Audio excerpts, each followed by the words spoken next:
There we go. Hey, folks, I'm Ted Cantu, right here with the Miracle Mindshift, day 56. And I want to share a little something with you. This is my buddy, Charlie Bunny. He's a real bunny. Not this one, but the one outside. This is a gift to remind me of Charlie, the bunny. And I'll show you a picture right now of him. He joins me on holy days, Easter, Christmas, but sometimes after I go to like a spiritual event or a puja or getting confession or something big, you know. And when I used to do some heavy meditation, he used to sit by my window and listen, kind of like Swami Rama talks about in his books. He always has animals that approach his ashram when he does something auspicious. This is a gift from my honey, Leanne, to remind me throughout the year the importance and significance of being humble and staying harmonious with the Creator, mind, body, and spirit. He's got a little Santa hat on, so he's always dressed for the season. It's a great reminder. So anyway, that's what I want to share with you. Harmonious with nature, Mother Nature. It's the way to be. It's part of the blueprint of what you should be doing, according to Mr. Novell, who wrote the great book about metaphysics. So we'll be talking about some of that stuff today. I want to talk about money today, money consciousness. You know, about a good 13 years ago, there was phenomenews, and that was a great publication here in Metro Detroit. And they were really connected with the Lewis Hay publishing group.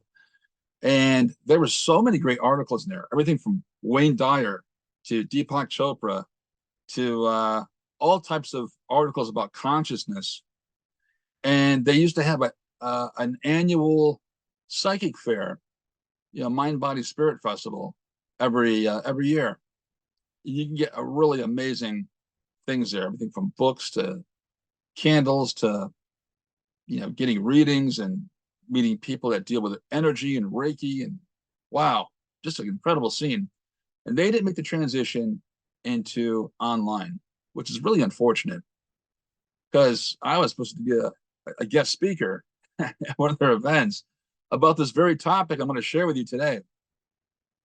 And I called it Money is an Energy. Now, why would I bring that up now at Christmas? I'm going to tell you something. Now, the Daily Mail published an article today that there was a suicide in New York City. Some young woman jumped off a building, took her life, and she was 37, I believe. Now, this time of year brings out a lot of negative traits in people. They feel like they're not measuring up to who they're supposed to be, or they're not satisfied with their life in some way, and they struggle through these difficult weeks. Sometimes it's over money, sometimes it's over family, sometimes it's, you know, there's a lot of things that go on in people's minds around this time of year. I want to do this show to prove to you that your conditions, no matter what they are, can change. And you are energy. You're also surrounded by what you create. So these are some things that we talk about on the Miracle Mindshift. I'm Ted Cantu. I'm from Michigan, but my business is all over the country. And right now, I'm just talking about the Miracle Mindshift. But in my former life, I was also an art director in Chicago and New York City.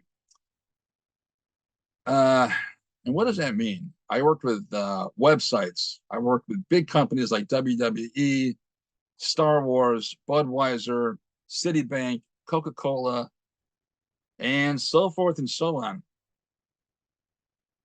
Now, during that .com phase, a lot of the technology back then was not exactly real, especially search engines. And what happened was a lot of companies lost money when they went online, uh, really realistically only entertaining themselves. So I think I'm going to start there today with a concept called the bread of shame. Now, I got some notes that are pretty extensive. I'm going to try to stay within a short time period because I know that I had a tendency to ramble and talk a lot. So this is really interesting stuff, but I'm going to reveal some concepts for you today. We might do a couple of these videos. I'm not sure because there's a lot to say about it. And wow, it's really intense. The Kabbalists say bread of shame. What does that mean? It's not a very complimentary term, but bread of shame talks about when you get money for work that you've done that is really not that great. And maybe you were overpaid when you did the work. And the success that follows it doesn't last long. And what happens is it starts to disintegrate, and the money that you accumulate will actually disappear because you can't hold on to that kind of success for long term. And that's what happened to the .com group. A lot of investors lost a lot of money back then. And yeah, I'm looking at maybe 23 years ago. And if I said 13 years ago, I'm a little, I have a lot to say. So I'm not like, I'm just trying to process everything, keep an eye on the time. But yeah, it actually was 23 years ago, around 2001.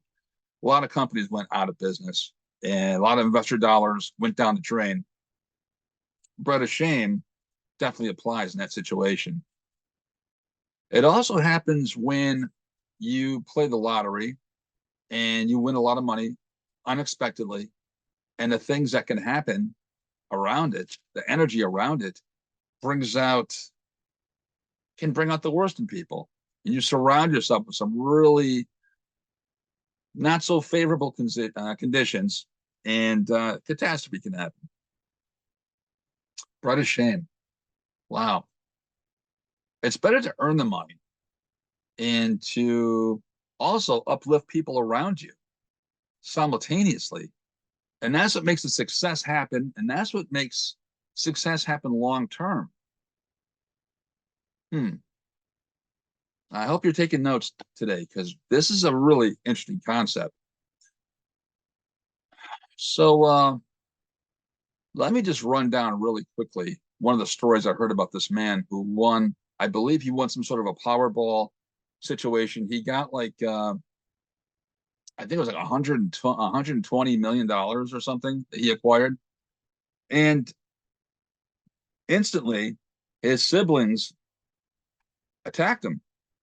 They wanted a restaurant business and they wanted, I think, a gas station or something. So part of his money went towards that. Not that he knew anything about business. And of course, his family ran the businesses right into the ground, which is horrible. His own brother was arrested for hiring a hitman to try to kill him, right?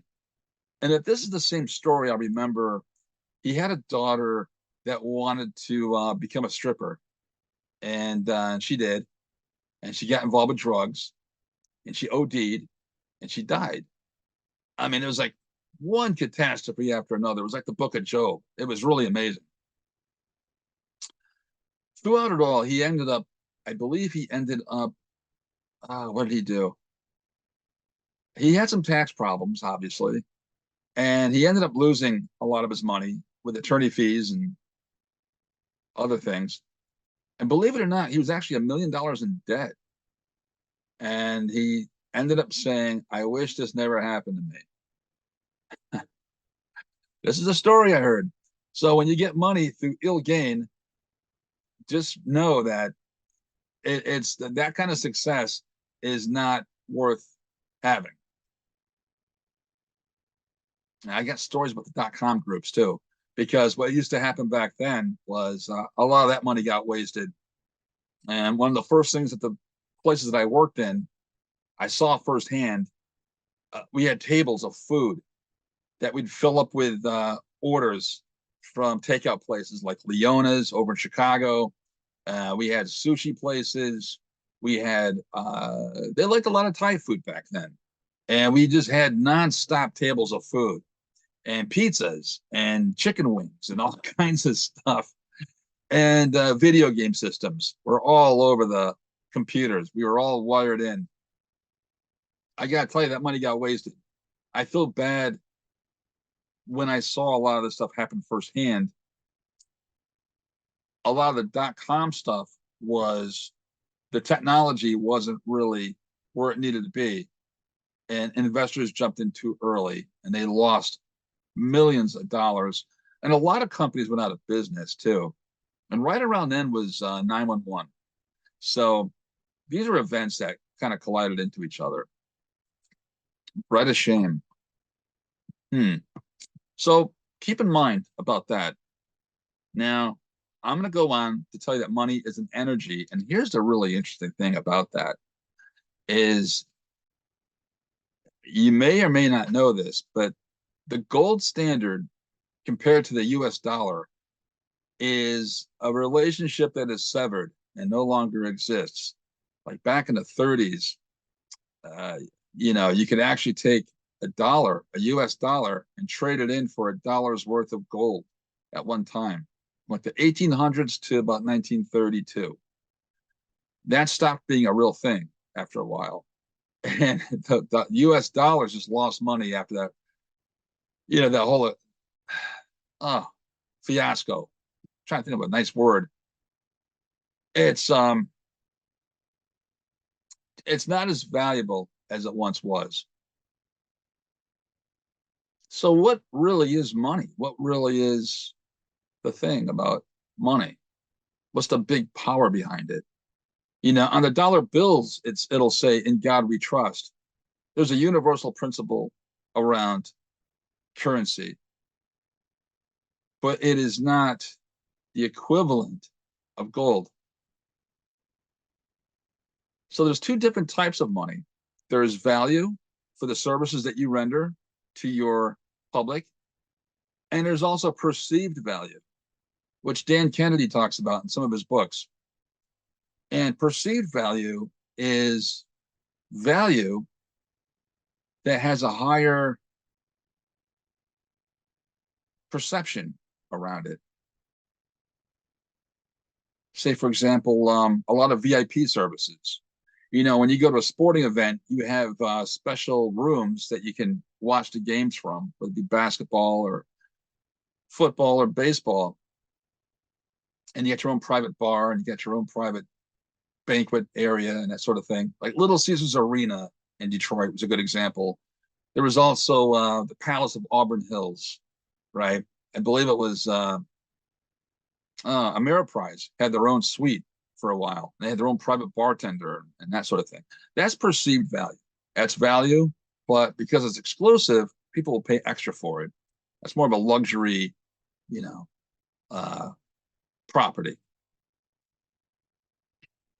Those are different types of products. Now, I'm going to tell you something about money. It's just really interesting. No matter how much you get, no matter how much you make, you're always going to have fear and anxiety and stress around you. Maybe you might get overtaxed. Maybe you're not going to keep it. Maybe someone's going to come along and sue you and take it all. These are like the types of fears that you have to deal with. And the concepts from the Kabbalists talk about money like this, that just on the outside of your physical body, there's an energy from the quantum field where all of your solutions come to help you whenever you have anxiety and stress. So that stress that you have about money, maybe like someone's going to steal it or take it, I'm going to lose it all. You got that as a warning. The stress is a warning. The light is over here somewhere. It's the solution that wants to come in and bring aid to your anxiety and stress. That connection that thin membrane of stress, instead of saying, I got this, I don't need anybody's help, I can take care of it myself, think of another way to handle this where you'll say, there's an answer. If I just relax and trust it and give it to God, let down my defenses, I've done all I can do. I've prayed. I'm confident that I'll be delivered out of the situation, and you let the light in, and the light will start to figure things out on its own. A great book I read about true prosperity by Yehuda Berg says it like this, that type of relationship with energy and money is so important. When we let go of our ego, things start to happen. Keep in mind that we only use about 10% of our brain. So my question has been, when I read all of these great texts, is where is the other 90%? Do we ever access it? Or when we leave this mortal world, does that 90% just get wasted? Does it ever get used? And here's the answer I found. I've been looking for this for a long time. And if you get nothing else from what I'm talking about, at least listen to what I have to say here. That type of access to the 90% is so important, because once we get rid of our ego, we have access to the other part of our brain that figures out problems automatically, that straightens out all of the confusion that we have around money. And it also helps our energy. This is really interesting to me. And I'm thinking about it like this. Whenever there's a problem, there's always a spiritual solution. Or, to put it this way, there's a spiritual solution to every problem. I like that. I want to think that I'm connected at all times. And I want to get into harmony with the laws of prosperity and the laws of attraction. Now, like attracts like, we've heard that. But it also, the flip side of that law is that opposites repel each other. So if I'm trying to have anxiety and fear, but I want my problems taken care of, it's not going to coincide. Things are not going to work out in my favor. And I might have some catastrophes along the way. Something to think about during this Christmas season, this holiday season. Very stressful. Things are expensive. And family relationships can get strained. So these are things that I want you to think about today. That 90% is what we need to exist. All right. So I believe that's all I wanted to say for right now. If I keep going, I'm going to go over 10 minutes. I probably already did. So I want to keep it kind of short. But money is an energy. And when I think about it like that, how much value am I kicking out? How much productivity and value and perceived value am I creating in other people as I simultaneously lift them up to make that success long lasting and a real thing? That is the challenge. So anyway, enough of that. You can put your pens down. I am Ted Cantu, ex-art director from Chicago and New York City. I run the Miracle Mindshift. We've got videos, we got courses coming up this new year, and we've got some great things waiting for you. If you have any questions at all, contact me direct at tedcantu@gmail.com. And also, you can find me online at tedcantu.com. And if you have any questions at all, call me at 248-277-6141. I want to thank you for watching today. And remember that there is a spiritual solution for every problem. And I want to wish you and your family a wonderful holiday season.